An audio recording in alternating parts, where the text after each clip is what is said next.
Breaking news. తిరుపతిలో డయేరియాతో ఇద్దరు మృతి చెందిన ఘటన అక్కడ విషాదాన్ని నింపింది. డయేరియాతో ఇద్దరు మానసిక వికలాంగులు మృతి చెందారు. పాజ్ మనోవికాస్ సేవాశ్రమంలో 7గురికి డయేరియా సోకింది. వారిలో 16 ఏళ్ల శేషాచలం, 30 ఏళ్ల గణపతి మృతి చెందారు. చికిత్స పొందుతున్న మరో 5గురు పరిస్థితి విషమంగా ఉంది అని డాక్టర్లు చెప్తున్నారు. డయేరియా కేసులు పెరుగుతూ ఉండటంతో ఆశ్రమంలో మెడికల్ క్యాంపులు కూడా ఏర్పాటు చేశారు. దీనిపై మరింత సమాచారం మా ప్రతినిధి రవి అందిస్తారు. డయేరియా కలకలం సృష్టిస్తుంది. పాస్ సేవాశ్రమంలో మానసిక వికలాంగుల కేంద్రంలో డయేరియా కారణంగా 2 మృతి చెందగా మరో 7 మంది తీవ్ర చికిత్స పొందుతున్నారు, రుయాలో చికిత్స పొందుతున్నారు. దానికి సంబంధించినటువంటి జిల్లా వైద్య ఆరోగ్య శాఖ అధికారి పరిశీలించారు. వారిని అడిగి మరిన్ని తెలుసుకుంది. సార్, ఇవాళ పాస్ సేవాశ్రమంలో ఏంటి సార్, ఏం కలకలం సృష్టించింది, ఏంటి డయేరియా విజృంభిస్తుంది కారణాలు వస్తుంది ఏంటి సార్? యాక్చువల్గా ఏంటంటే ఇది పాస్ మనోవికాస్ ఎన్జిఓ హోమ్. ఇది ఎన్జిఓ హోమ్లో దాదాపు 70 మంది పిల్లల దాకా ఉన్నారు. వాళ్ళలో ఇప్పుడు ప్రజెంట్ 25 మెంబర్స్ ఉన్నారు. ముఖ్యంగా ఏంటంటే ఈరోజు మార్నింగ్ 10 o'clock రుయా హాస్పిటల్ నుంచి ఒక ఆర్ఎంఓ గారు నాకు ఫోన్ చేసి చెప్పడం జరిగింది. ఈ విధంగా ఒక బ్రాడ్ డెడ్ కేసు వచ్చింది, అది డయేరియా మాదిరిగా ఉందని చెప్పడం జరిగింది. సో ఇమ్మీడియట్గా నేను ఇక్కడ రావడం జరిగింది. వచ్చిన తర్వాత ఇక్కడ ఆరా తీస్తే కంప్లీట్గా దాంతోపాటు ఒక 5 కేసులు అడ్మిషన్లో ఉన్నాయి. తర్వాత ఎన్జిఓ హోమ్కి వెళ్ళి విచారిస్తే అక్కడ ఒక డాక్టర్ని వాళ్ళు ఆయుర్వేదిక్ డాక్టర్ని ఇన్హౌస్ డాక్టర్గా అపాయింట్ చేసుకున్నారు. సో ఈ కేసు గురించి ఎక్కడ కూడా బయట రానియకుండా వాళ్ళే అక్కడే వైద్యం చేశారు. ఆ తర్వాత కేసు క్రిటికల్ అయినప్పుడు మళ్ళీ ఇక్కడ రుయా హాస్పిటల్కి షిఫ్ట్ చేయడం జరిగింది. రుయా హాస్పిటల్కి వచ్చి డెత్ అయిన తర్వాతనే మాకు ఇన్ఫర్మేషన్ వచ్చింది. ఇమ్మీడియట్గా మేము అక్కడ మెడికల్ క్యాంప్ కండక్ట్ చేసి జిల్లా అధికారులందరూ కూడా ఇన్ఫర్మేషన్ ఇచ్చి గౌరవ కలెక్టర్ గారి ఆదేశాల మేరకు ర్యాపిడ్ రెస్పాన్స్ టీమ్ని ఒక అపాయింట్ చేసి అక్కడ ఇన్వెస్టిగేషన్ టీం అనేది అక్కడికి వెళ్ళి ఇన్వెస్టిగేషన్ చేస్తున్నారు. అదేవిధంగా దీన్ని నాన్ ఎమ్మెల్సీగా ఉంటే మెడికల్ లీగల్ కేసుగా కూడా కన్వర్ట్ చేసి రుయా అధికారుల ద్వారా పోలీస్ ఇంటిమేషన్ కూడా ఇవ్వడం జరిగింది. ఇప్పుడు డయేరియా ప్రబలడానికి ప్రధాన కారణం గుర్తించారా సార్? అక్కడ డయేరియా కారణం ఇన్ హౌస్, అంటే ఆ ఏరియా చుట్టుపక్కల ఎక్కడ కూడా డయేరియా లేవు. పద్మావతిపురంలో ఓన్లీ అక్కడ మాత్రమే, ఆ పిల్లలకు మాత్రమే దాదాపు ఇక్కడ 8 మంది, అక్కడ ఒక 5 మంది, అంటే 13 మందికి ఒక 2 డెత్, 15 మందికి. ఆ 15 మంది కూడా ఏంటంటే నేను ఆ విషయాలు ఏంటంటే వాళ్ళు సాటర్డే మధ్యాహ్నము తిన్నటువంటి బోండాలు, అక్కడ సాంబారు, అదే బోండాలు అదే సాంబారు కూడా మళ్ళీ నైట్ కూడా తిన్నారు అనేది మా ప్రాథమిక విచారణలో తేలింది.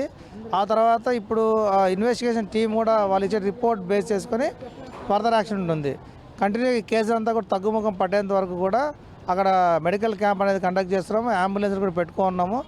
ఇమ్మీడియట్గా ఏంటంటే జిల్లాలో ఉన్నటువంటి అన్ని ఎన్జిఓ హోమ్స్ కూడా మా మెడికల్ ఆఫీసర్ అందరూ కూడా చెప్పడం జరిగింది. అందరూ కూడా విజిట్ చేసి ఇక్కడ ఎలాంటి అర్ఫన్ చిల్డ్రన్స్కి ఏదైనా ఇబ్బందులు ఉంటే కూడా తెలియజేయమని చెప్పాము.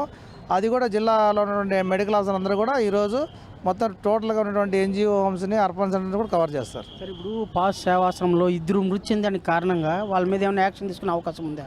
అది మనము మెడికల్ పరంగా మన గౌరవ కలెక్టర్ గారు రిపోర్ట్ ఇస్తాము.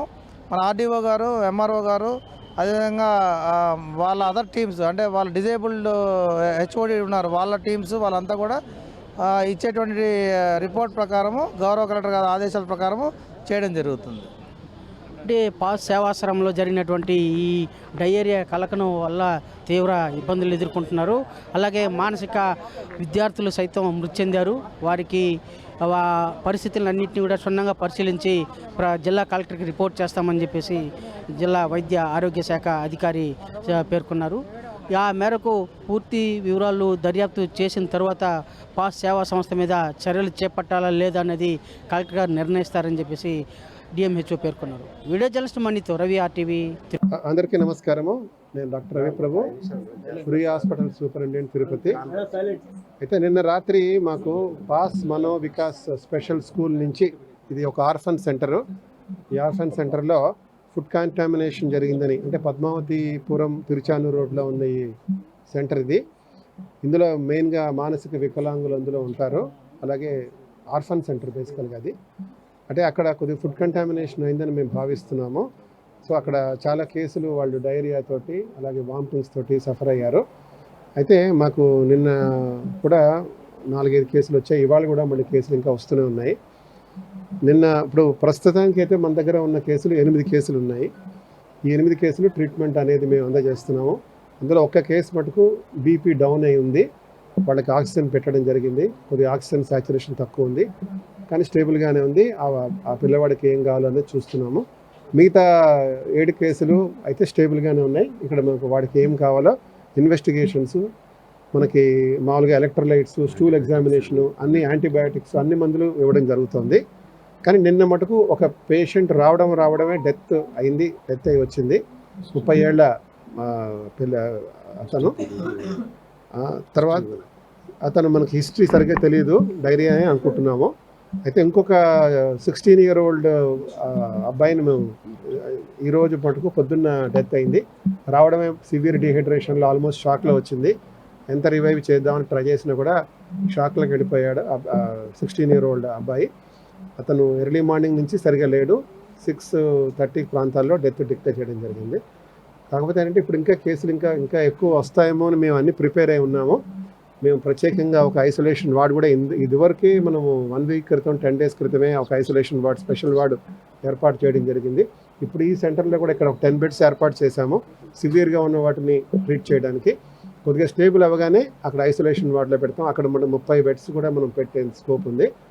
సో ఇంకా ఎక్కువ వచ్చినా కూడా వెంటనే మనం తప్పకుండా, మాకు ఆల్రెడీ హెల్త్ మినిస్టర్ గారు కూడా దీన్ని మానిటర్ చేస్తున్నారు. స్వయంగా ఆయన నాకు ఫోన్ చేసి ప్రత్యేకంగా దీని ఇన్స్ట్రక్షన్స్ ఇచ్చారు. ఎటువంటి పరిస్థితుల్లోనూ మంచి వైద్యం అందించాలి, అన్ని యాంటీబయాటిక్స్ ఏం కావాలని చూడమని చెప్పారు. ప్రత్యేకంగా మా సివిల్ సర్జన్ ఆర్ఎంఓ తులసిరామ్ గారిని ఇందులో నియమించడం జరిగింది. ఆయన కూడా మెడిసిన్ ప్రొఫెసర్ కాబట్టి ఆయన ప్రత్యేకంగా పర్యవేక్షిస్తున్నారు. నేను కూడా ప్రత్యేకంగా పర్యవేక్షిస్తున్నాను. సో ఆందోళన చెందవలసిన పని లేదు. మేము అన్నిటికీ సిద్ధంగానే ఉన్నాము. ఏ కేసులు వచ్చినా కూడా వాటికి అన్నిటికీ మా వైద్యం తప్పకుండా అందిస్తాం. ఒకటి బ్రాడ్ డెడ్ అండి. ఒకటి బ్రాడ్ డెడ్ ఆల్రెడీ హాస్పిటల్ చికిత్స కాకుండానే అతను వచ్చేటప్పటికే చనిపోయడం జరిగింది. ఇంకొక కేసు అదే 30 ఏళ్ల కేసు అతను. ఇంకొక కేసు మటుకు అది 30 ఏళ్ల గణపతి అనే అతను. ఇంకా శేషాచలం అనే అతను మటుకు యాక్చువల్గా 16 ఏళ్ళు. వాళ్ళు మేము పీడియాట్రిక్స్లో అడ్మిట్ చేసాం, ఎందుకంటే కొద్దిగా మానసిక ఎదుగుదల లేదు కాబట్టి ఏజ్ తక్కువ అనుకుని మేము అడ్మిట్ చేయడం జరిగింది. అతను రావడమే సివియర్ డిహైడ్రేషన్తో వచ్చాడు. ఎలక్ట్రోలైట్స్ అన్ని డౌన్ అయి ఉన్నాయి, షాక్లోకి ఉన్నాడు. మేము అన్ని డోపమైన్ అన్ని రకాలుగా వైద్య పరీక్షలు చేసి చేయడం జరిగింది. కాకపోతే ఏంటంటే మేము సర్వైవ్ చేయలేకపోయాము. సో అది మనకి అంటే ఎన్జిఓలో మాకు చెప్పడం ఫుడ్ కంటామినేషన్ అని అనుకుంటున్నాం. వాటర్ కూడా అయ్యుండొచ్చు, కానీ 2 వాటర్తో పాటు ఫుడ్తో పాటు కంటామినేషన్ అయ్యుండొచ్చు కాబట్టి ఎక్కువ ఫుడ్తో కంటామినేషన్ అయింటుందేమో అనుకున్నాం. 6 members సార్, దాంట్లో వచ్చి 30 members ఆర్ఫన్ చిల్డ్రన్స్ ఉన్నారు. మొన్న సండే నైట్ ఒక అబ్బాయికి, అంటే గణపతి అనే అబ్బాయికి మోషన్స్ వామిట్స్ అవుతుందనేసి అని కేర్ టేకర్స్, అక్కడ ఉన్న కేర్ టేకర్స్ చెప్పారు. ఆమె చెప్పంగానే మళ్ళీ డాక్టర్ దగ్గర అడ్వైస్ తీసుకొని ఆ అబ్బాయికి వచ్చి ఓఆర్ఎస్ వాటర్ తాగించడం, ఓమికా ట్యాబ్లెట్ వేసారంట. మేము మార్నింగ్ 9:30కి వస్తాం సార్ టీచర్స్ అనేవాళ్ళు. రాగానే ఇంకా అబ్బాయి హాల్లో పడుకోబెట్టాము. కొంచెం కండిషన్ బెజార్గా ఉంది మేడం, మన హాస్పిటల్ తీసుకెళ్తామని అనగానే వెంటనే మేము ఆటోలో వేరే టీచర్స్ని పెట్టి, కుమరేష్ అనే టీచరు ఇంకొక కేర్ టేకర్ని పెట్టి మేము పంపించేస్తాం. వార్డన్ని వాళ్ళు పంపించాం. పంపించగానే ఇక్కడ ఈయన జాయిన్ చేయగానే చనిపోయాడని చెప్పారు. 11:15 అంతా చనిపోయారని అనగానే మా ప్రిన్సిపాల్ సార్ రాగానే డిక్లరేషన్ రాసి ఇచ్చేసి హ్యాండ్ ఓవర్ చేసుకున్నాం. తర్వాత ఆ అబ్బాయితో పాటు మేము శేషాచలం అనే అబ్బాయి 16 years old ఆర్ఫన్ చైల్డ్, ఆ అబ్బాయి partially blind with down syndrome. ఆ పిల్లోని ఇంకా ఇక్కడ జాయిన్ చేసి ట్రీట్మెంట్లోనే ఉన్నారంట. నైట్ ఫోన్ చేసినప్పుడు కూడా బాగున్నాడు, యాక్టివ్గా ఉన్నారు అని అన్నారు. ఆ తర్వాత ఏమైందో ఏమో 4:15కి బాగున్నాను అబ్బాయి 5:30కు చనిపోయినారు అనేసి బాడీని అంబులెన్స్లో నుంచి హాస్పిటల్ వాళ్ళు మన స్కూల్కి తీసుకొచ్చారు. ప్రస్తుతానికి ఇప్పుడు అక్కడే ఉన్నారు. దానికి జరిగాయో తెలియదు సార్, అది పెద్ద ప్రాసెస్ కదా. CWC వాళ్ళు వచ్చి అడాప్టేషన్ లిస్ట్లో ఉన్నారు. అట్లా మాకే అర్థం కావట్లేదు సార్. అలా అయితే డయేరియా అంటే మేము కూడా అక్కడ టేస్ట్ చేస్తాం. ప్రతి ఒక్క టీచర్ అక్కడ లంచ్ డ్యూటీ చేస్తాం, ప్రతి డైలీ ఒక్కొక్కరు చేస్తాం అన్నమాట. అలాంటప్పుడు మాకు కూడా ఎఫెక్ట్ అవ్వాలి కదా. దీనికి ఏం కారణం అనేది మాకు అర్థం కావట్లేదు సార్. హైజీన్ అంటారా, మెయింటైన్ చేస్తారు.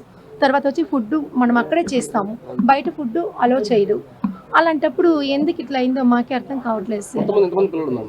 మనకి టోటల్ స్ట్రెంత్ వచ్చి 76 members. దాంట్లో 30 members ఆర్ఫన్ పిల్లలు ఉన్నారు. వాళ్ళకి అని కాదు సార్, హైదరాబాద్ నుంచి వచ్చిన హేమతేజ అనే అబ్బాయి కూడా హైదరాబాద్ నుంచి వచ్చి జాయిన్ అయ్యాడు. ఆ అబ్బాయి కూడా అలాగే అయ్యింది. డాక్టర్ కేర్ తీసుకున్నాం ఇక్కడ. చాలా బాగా వై శశికళ అండి, వై శశికళ. నిన్న మార్నింగ్ ఒక బ్రాడ్ డెడ్ కేసు రూయా హాస్పిటల్కి రావడము, అదేవిధంగా ఈరోజు మార్నింగ్ ఒక బ్రాడ్ డెడ్ కేసు రూయా హాస్పిటల్కి రావడం జరిగింది. ఆ తర్వాత రూయా హాస్పిటల్ ఆర్ఎంఓ గారు నాకు ఫోన్ చేసి చెప్పడం జరిగింది బై 10 o'clock ఈ విధంగా ఒక కేసు డెత్ అయింది డ్యూ టు డయేరియా అని చెప్పడం జరిగింది. అందువల్ల ఇమ్మీడియట్గా నేను గౌరవ కలెక్టర్ గారికి అదేవిధంగా మా యొక్క టీం అందరికి కూడా ఇన్ఫామ్ చేసి అక్కడ సెంటర్ దగ్గర మెడికల్ క్యాంప్ పెట్టడం జరిగింది.